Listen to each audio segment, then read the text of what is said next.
welcome to the Psychohealthology Summit 2018. Thank you so much for joining us. I'm your host, Dr. Eva Detko, and my guest for this session is Dr. Rollin McCraty.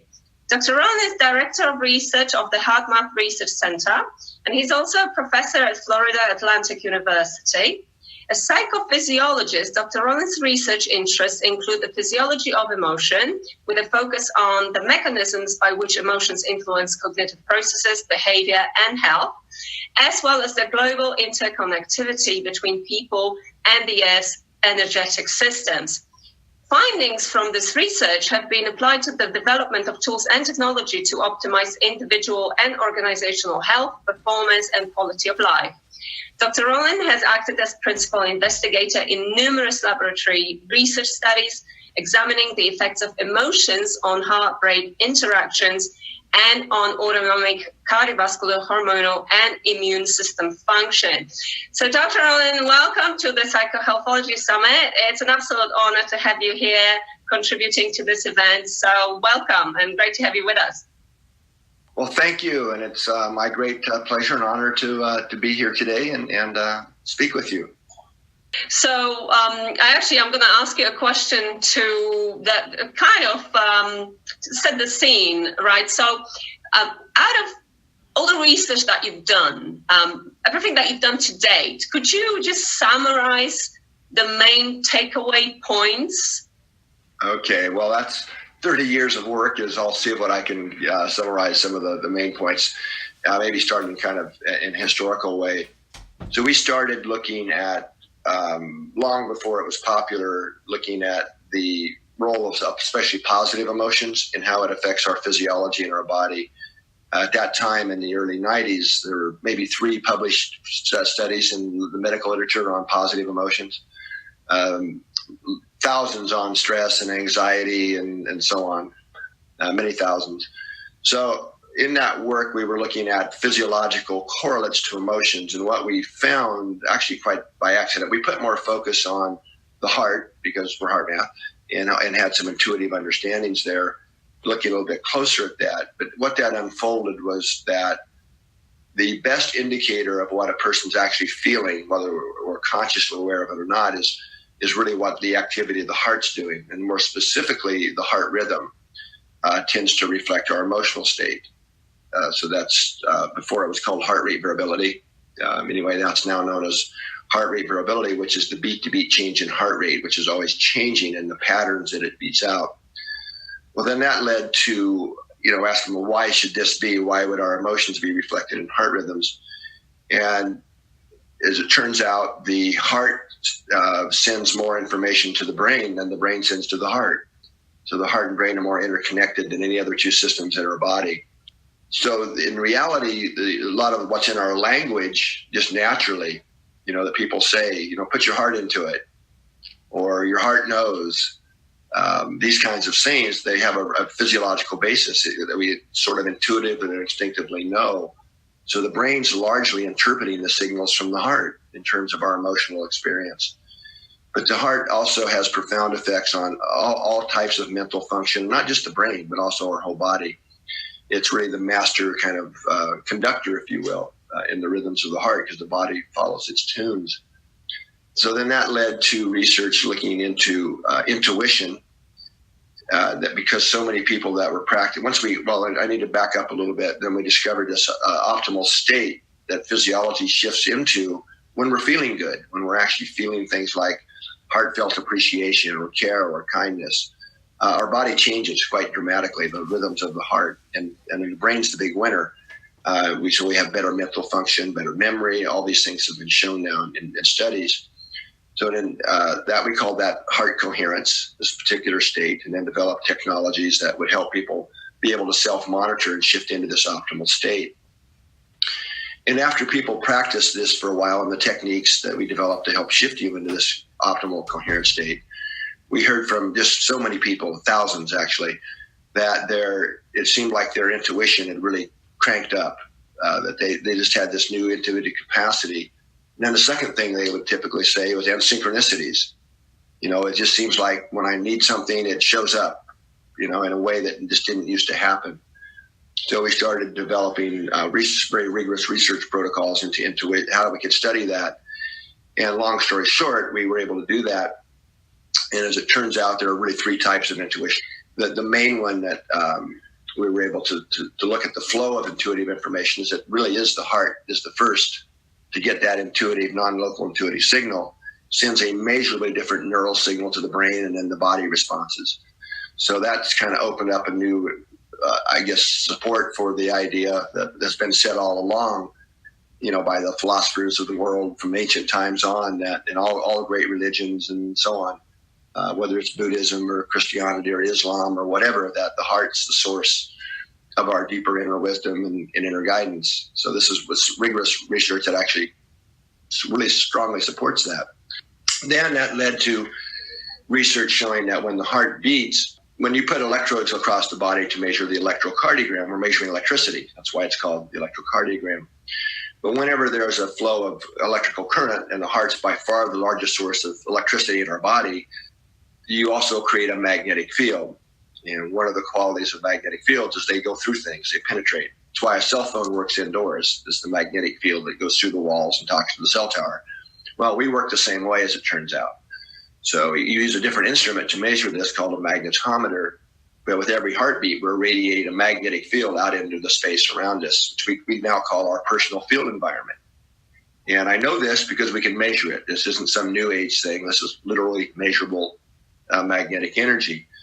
And we've been able to now show that just like a cell phone you use a magnetic field to carry information or voice or text, whatever, between the phone and the cell tower, we work the same way. And the magnetic field produced by the heart is carrying information about our body and about especially our emotional state, which we can measure externally and decode and tell what a person's feeling with about 75% accuracy now. So what we feel inside doesn't just happen inside of us. It's actually radiated and communicated outside of us. And then next step was showing that our other people's nervous systems can detect those fields, right? So then also in our language, it's from, you hear people saying, God, the tension was so thick there, you could cut it with a knife, right? And most people had that experience of being able to know what somebody's, you walk in somewhere, even before you catch body language cues, that, man, something's not right here. Then you find out that they got some bad news or just had an argument or something. And on the other hand, it feels really good to be around certain people in certain environments. And so now we have a very plausible and measurable scientific understanding of those kinds of things. So that's led us now into work on what we call group coherence, how we better communicate, get along with each other better, clear old histories and so on. By getting coherence at the group level or between people. So I kind of rambled on a little bit, but that was a deep question you asked. So. Oh, I know. I put you on the spot there a little, but that's incredible. That's fascinating stuff. So no, you didn't ramble at all. I could listen to you for a lot longer than this about, talking about this stuff. So you mentioned HeartMath a number of times. So maybe this is a good place for people who may not be familiar with the Institute and its research and its objectives and what it's there to do. Perhaps you could actually just talk to that for a moment so that we're all on the same page about it. Well, sure. I mean, we're the HeartMath Institute. We're a research organization on one level, but we also develop tools, techniques, and technologies to help people. It's really applied research. Everything we do is with the intent to come up with something that actually helps people, it helps humanity. So when I talk about the HeartMath techniques, once we understood the physiology and how coherence really is this optimal state that facilitates the body's natural healing processes, that lets us better choose our emotional diet, if you will. So many studies have now shown this is one of the very best ways to help people reduce stress, for example, or an anxiety, and perform better, feel better, basically. So we developed a number of user-friendly, I like to call them, techniques, because we put a lot of emphasis on making things simple so people can actually use it and get benefit very quickly out of it. So there's a number of, they're really techniques that help people better self-regulate. But ultimately, when you use these techniques, it shifts measurably shifts our physiology into an optimal state that really facilitates healing. or better performance, depending upon your context. So these techniques are used in a very broad way by athletes that want to perform better, but by a lot of people who just want to have less stress in their life or be able to maintain their composure during stressful situations. So we do a lot of work with law enforcement, for example, first responders who really have to maintain composure, but really being optimally, mentally aware and alert and be able to function well. So the techniques are easily learned, and we have many, many books about them, and some of them are free on our website. Great. So that's basically the aim of the Institute to promote those techniques so that they are easily accessible to people and they are simple to use, as you said. So could you give an example, perhaps? Well, the first step of most of our techniques, not all of them, and these techniques, by the way, are meant to be used in the moment, rather than after we beat ourselves up all day, like when you're in a traffic jam or in a staff meeting or interacting with somebody and starting to feel anxiety or, what people call stress. So the first technique is called heart-focused breathing, first step of the techniques. And that's really quite simple. It's you put your focus of attention in the area of the heart, the center of your chest, not trying to go inside the body, but just the center of the chest. And actually pretend like you're sort of breathing through that area. Really put your attention in the center of the chest. And that's really important, that's the heart focus part. Then you breathe a little slower and deeper than you might normally be used to. The ideal rhythm is about 4 to 5 seconds on the in breath and 4 to 5 seconds on the out breath. Not holding your breath, but just a rhythmic breathing. And that helps shift the physiology into this optimal or coherent heart state, as we call it. So that's something that you can do anytime, anywhere. Nobody needs to know you're doing it, right? And we have to breathe anyway. So it's not asking people to take more time, but just putting your focus in the heart area and doing heart-focused breathing. And as you get familiar with that rhythm, that alone is doing a major benefit to our body, because that breathing rhythm is the rhythm is the coherent heart rhythm. So that helps shift our physiology into coherence. So the heart focus is important because we know from thousands of studies now, there's a whole industry based on this fact, that where we focus attention in the body, we can cause specific physiological changes, right? Like you can put attention on your thumb or your arm and cause blood flow changes in that specific area. In this case, we wanted to shift the rhythm of the heart. So that focus is important. And then the breathing. Then this is the simplest of the techniques. The next thing is you're doing the heart-focused breathing. Intentionally kind of breathe in a feeling of, say, inner calm or peace or tolerance, depending upon the situation you might be in. A big stressor for a lot of people, for example, is traffic jams.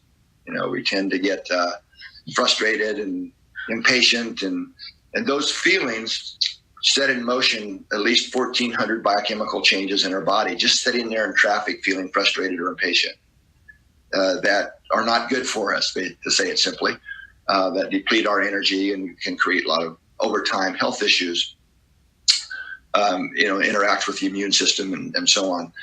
So just doing that in traffic, you're breathing patience as you're doing the heart-focused breathing can make profound shifts in what's going on inside of our body. But what a lot of people don't understand, just to add one more thing to this, is it's emotions that run the show, that drive our physiology. And that's really so easy to show here in the lab. We can have people wired up to brain waves and heart monitors and all kinds of stuff, skin conductance, blood pressure and all this stuff, hormones. And you can be thinking yourself blue, positive thinking or thinking about something that's stressful. Not much really happens in your body. But once you trigger an emotion, big changes happen fast. In our blood pressure, our hormones, our heart rhythms, and all that. So it's so important that people start to understand that it's emotions that are the primary drivers of the things that really affect our health over the long haul. And that's why we focus so much on helping people learn about how to manage their emotions and bring them into really alignment with their deeper intuitive guidance of their hearts. So I hope that made some sense. That was a long answer. Yeah. And actually, just sort of talking about the sort of the emotions now, and I was just keen for you to perhaps talk a little bit more about the making of emotions. And you mentioned this communication between the heart and the brain. So could you give a little bit more insight into that? A lot of people, a large percentage of the world's population reports high stress. So we say, you're stressing me out, or I'm stressed. Well, let's look under the hood a little bit deeper, because that's directly to your question. Stress is almost always an emotion.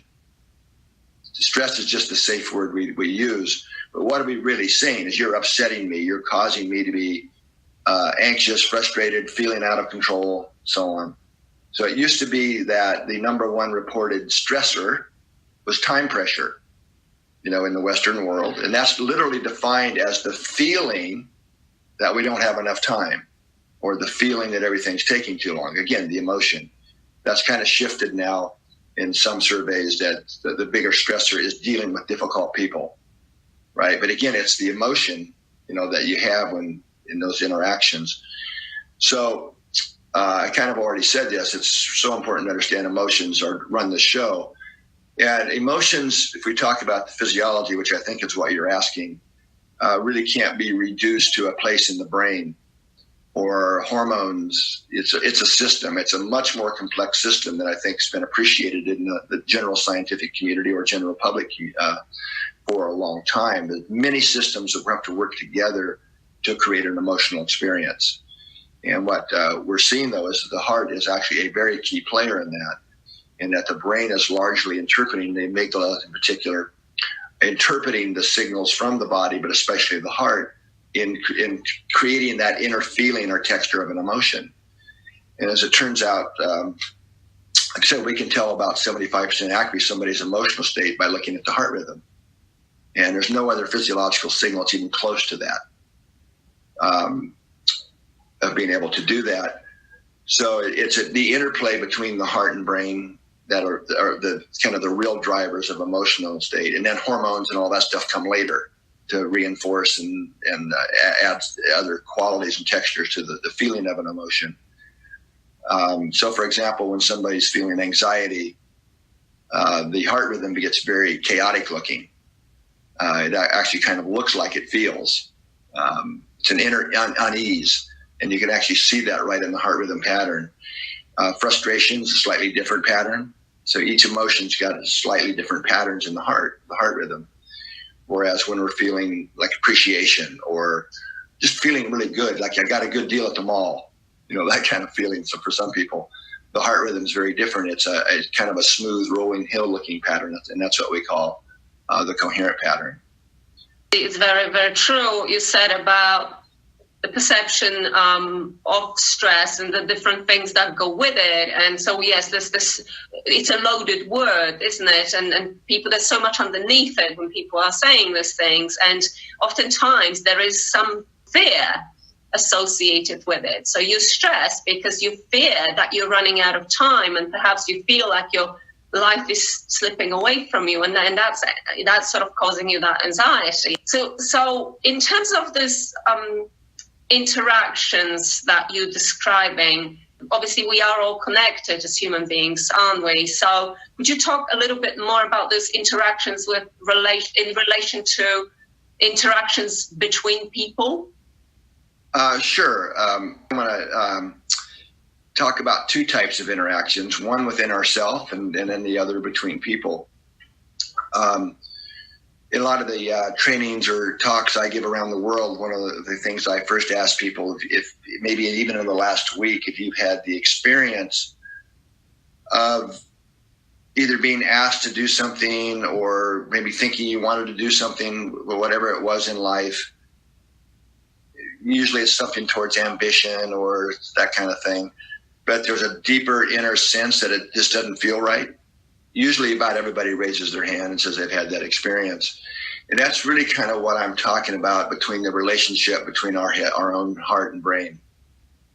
And we were talking about stress, so I wanted to just cover this before I go in, and it is related to your question, is that lack of alignment between our deeper intuitive inner guidance and what our brain or mind wants to do, thinks it should do, or is being asked to do, is actually one of the largest hidden sources of stress for the majority of people on Earth, I would suggest. So really when we get coherent, we're opening that channel between our deeper intuitive inner guidance, who we really are. And then, so really ultimately the mind brain system has to surrender to the wisdom of the heart. And that brings in alignment. So that's relative to your question, because yes, as I mentioned, what we are feeling is carried by the magnetic fields that we radiate. And this is not new age stuff. This is measurable. We can prove this in a lab and have published many studies on this. And that affects other people. Now, on the benefit side of that, several studies have now been done that show when we're in a coherent state, in that inner state of alignment, that field actually helps lift others in a measurable way. So if somebody's upset or having a hard day, whatever the situation is, one of the best things we can do, and this is something doctors and therapists really need to learn, is one of the best things we can do is maintain our inner coherence, because that helps lift them. So this is that lack of coherence between people is also another huge source of stress. And most people kind of intuitively know that one of the larger sources of stress for a lot of people is relationships, whether it's within the family or significant other or coworkers is huge. Work stress pretty much boils down to the issues with relationships with other people we have to work with. So we can, as the individuals within a family or a group or a work team or whatever, learn to better self-regulate themselves and get their own personal coherence. What that starts doing is increasing the coherence between the people in the team or the family, whatever the unit is, in a measurable way. In fact, we published some work now showing that our heart rhythms can actually synchronize between people when we start learning how to get along. And that can dramatically increase performance within a group, for example. Or the therapeutic relationship, just to give another example, between a doctor and a patient, that they actually get better faster when the patients and the therapist are literally synchronized. It is all very interesting, really, because people will know it and would have experienced this, what you're talking about, from their own kind of perspective. And oftentimes when people do therapeutic work, whether it is themselves or working with somebody, and then, for instance, say the starting point was a massive fear of criticism or rejection or something like that. But then, of course, as we know, the fear of rejection and criticism really relates to lack of self-acceptance. And so when people do that sort of work and they start to have a better relationship with themselves, and they start to accept themselves for who they are, suddenly they're realizing that actually people are not as critical of them as they initially thought they were, because they're now not projecting that insecurity outwards onto other people. So that's basically how, so what you're describing is a physiological and scientific explanation of that phenomenon. And people, who have done this sort of work will know exactly what I'm talking about. That suddenly their perception of others and how others perceive them just changes completely. And all they've done is they aligned themselves, and they have more, as you said, coherence.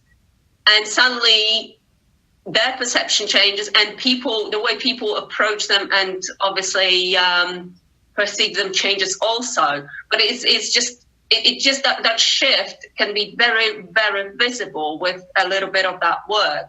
So I certainly, I know exactly what you're talking about. I've seen this lots of times and I've experienced it myself. Right, exactly. And that's a nice summary. In fact, that's why I started, in my last explanation with our inner connection first.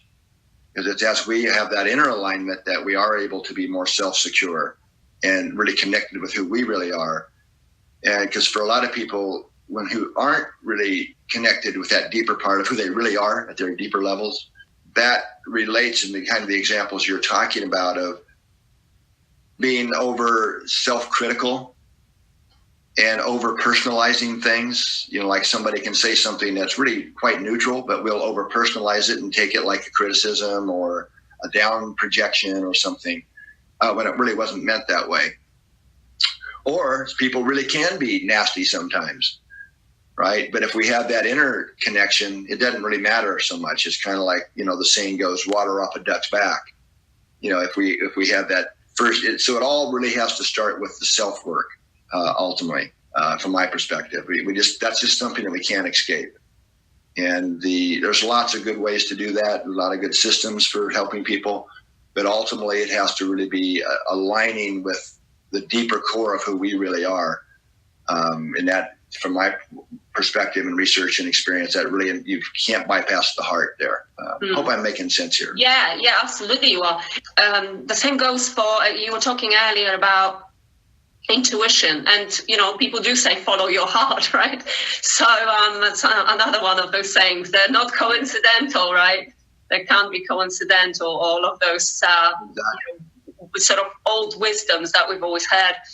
And so I have to say, I just want to say myself, many years ago, I had a lot of trauma as a child, and that really didn't help.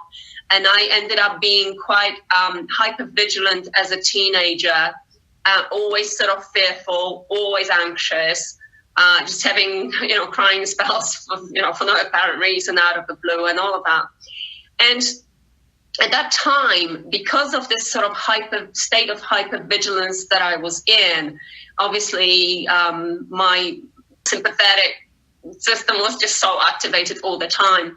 I found that my head dominated everything that I did. And obviously, because I also had a poor relationship with myself at the time, everything that I did, was coming from here, from the prefrontal cortex. And I would often go against my gut feeling, as people say, or the heart feeling, the intuition, whatever you want to call it. I would often go against that. Every time I went against that, I regretted it. So eventually I learned not to do that, right? I had to learn the hard way, and a lot of people had to learn the hard way. But eventually I've done so much self-development work over the years, and I am now in a place where I never go against my intuition. And I tell you what, when you get to this place where you know that your heart will tell you and it will lead you, and you end up in the right place, it takes a lot of the pressure off. And I just live in this right now. I live in this complete confidence that whatever happens along the way and whatever's coming next, I will know the right thing to do, because all I need to do is follow my intuition. It's been a journey to get to this point, but the point I'm making is, once you synchronize with it and really learn to listen and follow, it takes the pressure off of you, takes the stress of, oh my God, which way to go? What do I do? None of that actually matters anymore, because I know that if I follow my heart and I follow my intuition, I will make the right decision. Does that make sense, what I'm saying here? Well, it makes, you just described very well how I started our talk together. As you remember when I said there's so many times in people's lives, maybe in the last day or a couple of days, where your mind was saying one thing, but you had a deeper sense of something else that probably wasn't the best choice. It's exactly what I'm talking about, is learning to follow that deeper inner guidance, which we call heart intelligence. It's exactly what you just described. And that's really what I won't say all of the techniques, HeartMath techniques are about, but it's a very important aspect, is opening that channel. Because as we get more physiologically coherent, we've proven this in the lab, that opens that our heart's intuitive channel. So to me, intuition is really the flow of information, inner guidance, from that deeper part of ourself that we can't put under the microscope that I was talking about. And different cultures have different words for it. Some people call it our higher self. Some would call it our soul or our spirit. Here at HeartMath, we just call it our larger self, to take out any new age or religious connotations. It's also been described by physicists implicate order. A lot of terms have been used for this. So I'm just suggesting, no, that's very real. It is.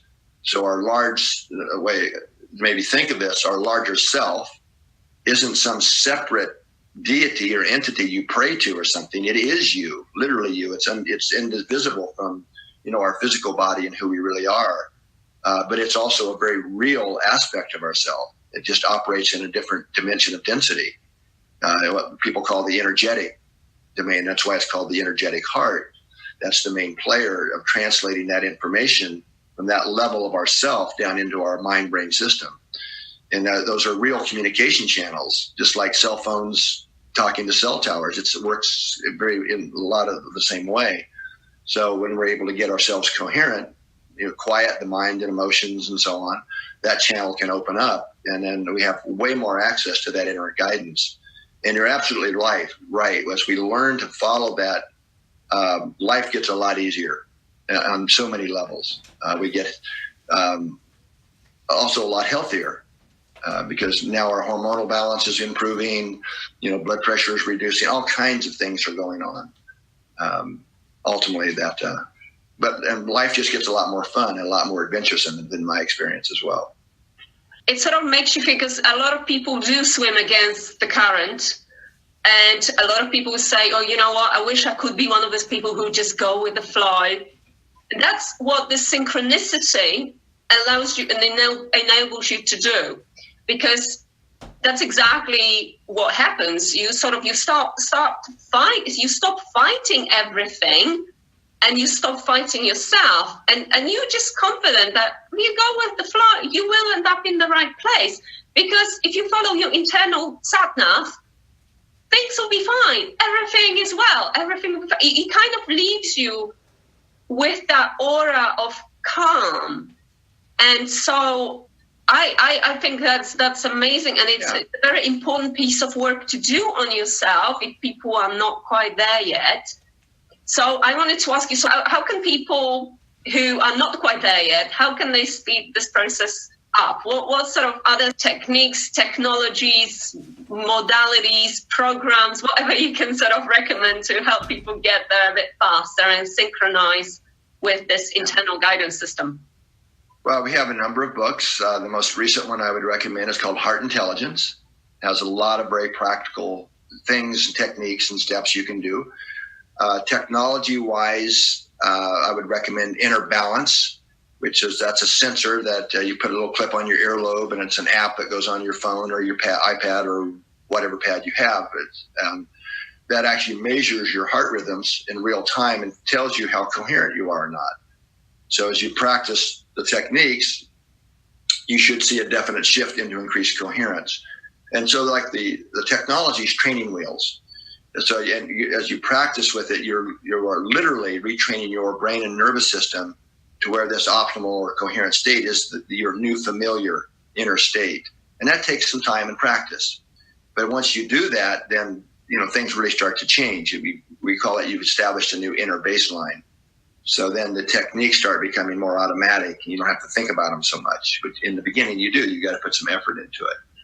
But one of the things that I'd like to also add here, that based on some of the things you were saying, is that just because you get inner aligned and bringing more of your own inner capacity to self-regulate does not mean that the challenges in life are going to go away.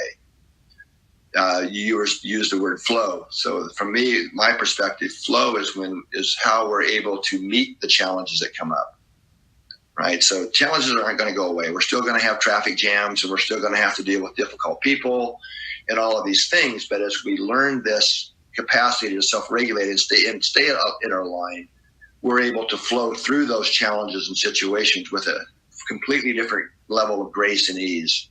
They just don't get to us in the same way, but they're not. So it also, that intuition brings in new solutions to resolve a lot of the challenges.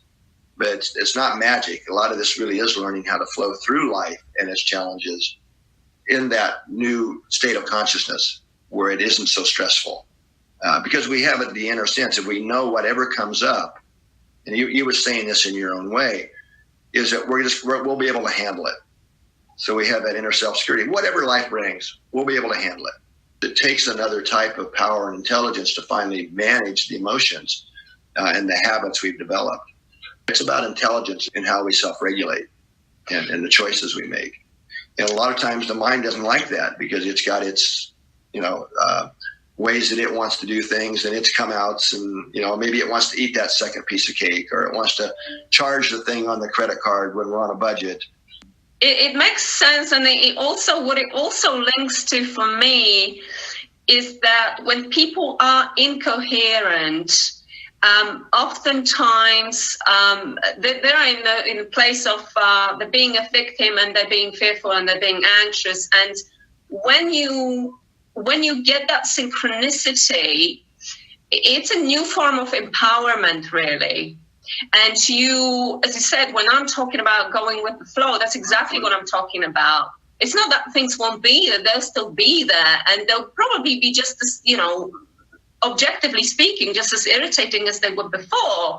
But now I have a different response, I have a different perception, and actually, whatever, and I'll just shrug it off. And it's much easier to do when you have aligned yourself and synchronized yourself. It's much, much easier to actually just let things go that are not serving you. Now, that has massive implications for people who are not well, because as we know, any form of chronic stress will just exacerbate physical symptoms.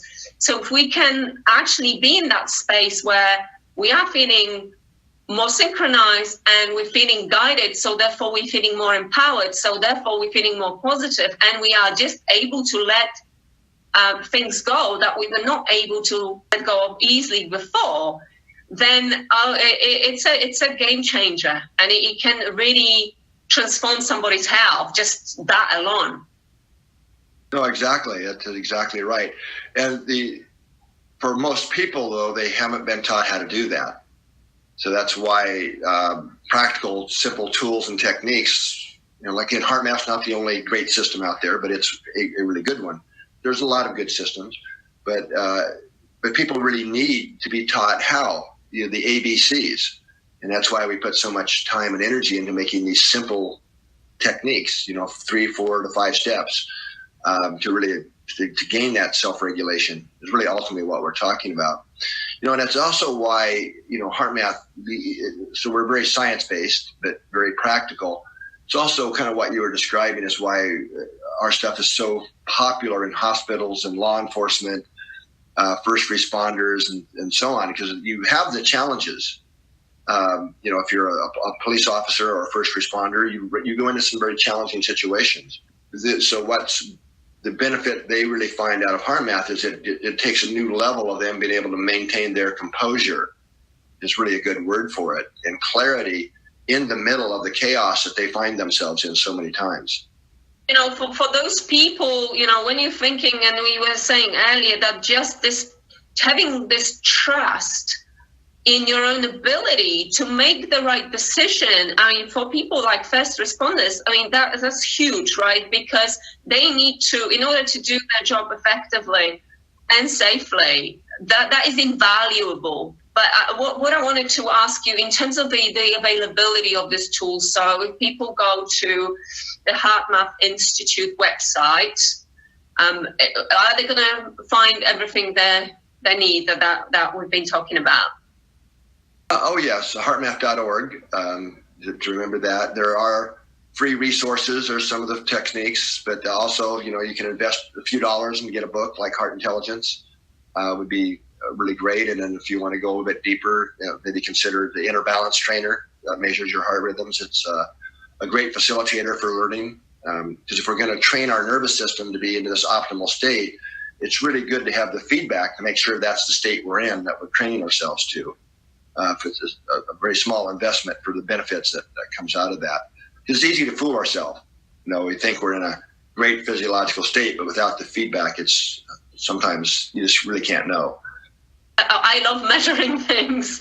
I suppose I come from a research background myself, so I love measuring things. So to me, I find that hugely appealing, that you can, you've got your baseline and you're doing your training, your exercises, and you're practicing, and then you can actually measure that you are going in the right direction. I think that's absolutely brilliant from my point of view, I have to say.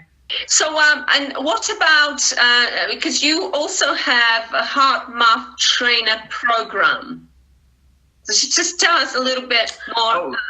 Tell us a bit more about that, just in case there are people out there who are actually thinking, this is great. How can I use that in my practice more? Yeah, so there are 3 different programs for people who want to take this deeper and become certified trainers. There's a program just for health professionals that work with patients, whether they're doctors that are helping people with things like high blood pressure or anxiety or eating disorders, PTSD, these types of things, more clinically focused. That's called HeartMath Interventions Program. Then there's a program that's really for working in small groups and one-on-one with people. That's called Building Personal Resilience for coaches and mentors, and about anybody can take that program and learn to share and be officially certified. Then there's the more in-depth program that's really for organizational training. And these are people who want to actually deliver workshops within organizations, whether it's police departments or hospitals or to the public or, just group trainings. And so those are the 3 certification programs. And that's all available on our website as well under training, that people that want to get certified in this. And I think there are about 8,000 trainers now worldwide. And there are HeartMath centers in the UK and Netherlands, Saudi Arabia, even China. And for people who want to become trainers, but just want to maybe learn some HeartMath, you can read a book, yes, but the most effective way is to maybe find one of the HeartMath coaches or mentors and engage with them. And you can go to our website and get more information on that as well. Or just Google HeartMath trainers and find one in your local area. That's another great way to go for people that don't want to become trainers but just want to get some help. Yeah, that sounds great. Excellent. So, I wanted to thank you so much for everything that you have shared. Brilliant conversation. I really enjoyed it. Just before we finish, I wanted to ask you if there's anything else that you wanted to share, some maybe final words or anything else indeed that we haven't quite covered here. Yeah, one thing I'll go a little bit wider now. So our research has been focused around personal, social, and global coherence. So global coherence we didn't talk about. And so with that project, we're looking at the interconnectivity between humanity and the earth itself, and also between people at an energetic communication level. So we've put very sensitive magnetometers all around the earth now. So we have sensing sites, one here in California, but places like Lithuania, South Africa, New Zealand, Canada, Saudi Arabia, Colombia is the next one. So we're actually measuring the vibrational state of the magnetic fields of the earth. And as it turns out, I won't go into detail here, but the magnetic field lines of earth are vibrating, they resonate as they're kind of like plucking the strings of a guitar, quite literally. And as it turns out, the resonant frequency of earth is exactly the same as the human coherent heart rhythm. So we know from physics that when you have systems that vibrate at the same frequency, like tuning forks, for example, you can transfer energy and information between them. So we're really looking at the global interconnectivity now between humanity with each other and the earth in a very measurable way. And that's you mentioned early on that on some level we're all interconnected. And what we're finding is, well, yes, we really are, and not just some level, but we're actually able to measure this now and showing pretty surprising levels of interconnection with Earth. And what our hypothesis is here, and we're starting to do some studies that are suggestive that we're right about this, is that not only are we affected by the background fields we live in, which is kind of obvious that we would be, but mountains of data that support that, but that we also affect the fields, that we're feeding the field. But what this is showing is that we're coupling with the Earth's field. So what I would like to maybe leave people with is to consider maybe asking themselves throughout the day, or at least now and then, what am I feeding the field? How much am I feeding the field with genuine care, appreciation, kindness versus how much am I feeding the field with anxiety, frustration, anger, and so on, because I didn't get my to-do list done fast enough or whatever, because it all counts. And so what we're doing internally not only affects us and our health in profound ways, but certainly those around us, but also a global effect as well. And I would invite people who want to learn more to maybe join the global, go to our website and look up Global Coherence and join the Global Coherence Initiative. There are a couple 100,000 people who are actively taking self-responsibility for what they're feeding the Earth's field to help shift the consciousness of the planet. Anybody who might be interested in that, please, it's free. Join and help join others in really creating a more coherent planetary field environment. That is brilliant, and I love this as an end message, really, because you're actually not the only speaker who's sort of alluded to that, and that's what I have heard it and said it before, that we all, every single one of us, we have our role to play. And that is basically, how this project works, and everybody adding their little bit. And if it is positive, we can have a massive impact. So it's brilliant. So thank you so much. It's been fantastic and brilliant and enlightening. We appreciate you so much, and the fact that you're here and you've shared all your knowledge with us and all this expertise. Thank you. You're most welcome, and I wish everybody a great rest of your day. Thank you very much for